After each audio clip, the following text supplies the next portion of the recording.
isang certified public accountant. Nakapagtrabaho po sa isang malaking kumpanya dito sa Pilipinas, Ginebra San Miguel. Kung sa tingin ng iba, okay yung buhay ko, oo, tama sila. Nakakain po ako 3 times a day. Pero yung hindi nakikita ng iba, yung utang. Sabi nga nila, di ba? Pag nagtatrabaho, habang tumatagal, hindi po yung savings yung lumalaki, yung utang. Bakit malaki yung utang ko? Kasi meron po akong pamilya. Yung hindi po nakikita ng iba, yung credit bills namin. Sabi nga nila, kung kilala nyo si Judith, kilala ko rin yan. Judith yan sa Cebu. Kung sa America pa, Judy. Kahit anong racket papasukin ko, basta wag lang network marketing. Pero bakit pa ako pumasok kay Planet Mobile? Actually, yung nag-introduce po sa akin ng Planet Mobile is a stranger. Pumasok po ako sa Planet Mobile or nakinig po ako sa negosyong ito kasi nakita ko yung products niya. Siguro, sa mga nakakaalam ng products natin, kilalang kilala po. At first po, hindi po talaga ako pumasok or hindi po talaga ako naniwala. Kasi bakit? Diba? Itong malalaking kumpanyang ito, pumasok sa Planet Mobile. Naalala ko pa nga, yung nag-introduce sa akin is one of my mentor. Nag-introduce siya sa akin ng negosyong ito.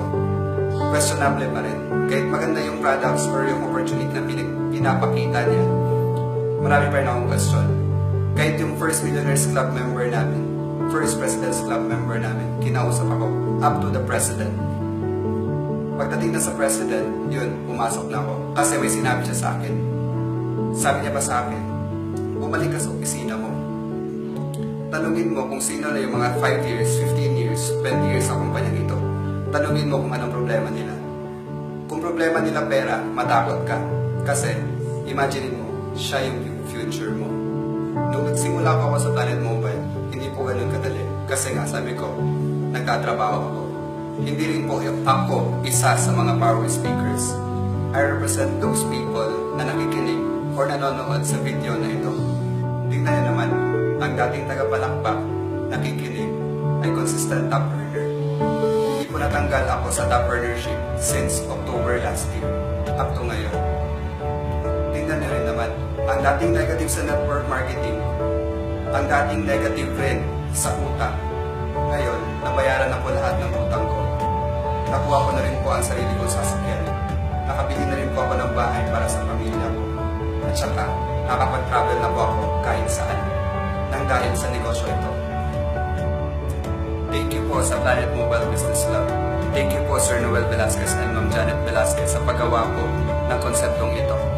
Salamat po sa buong All-Star Innovators, especially to the founder and mentor po namin, Mr. Jeff Ramos. Sa mga power speakers, especially po sa mentor ko rin na si Mr. Paolo Morales. Ito lang po ang tip ko sa lahat ng papasok sa Planet Mobile.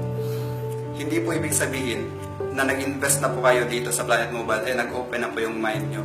It's a process. Once nag-invest na po kayo, makinig lang po kayo. Makinig lang po kayo sa lahat ng power speakers sa president po natin. Yun na rin, diba? Sabi nga nila, the company is growing. Don't watch us grow. Grow with us.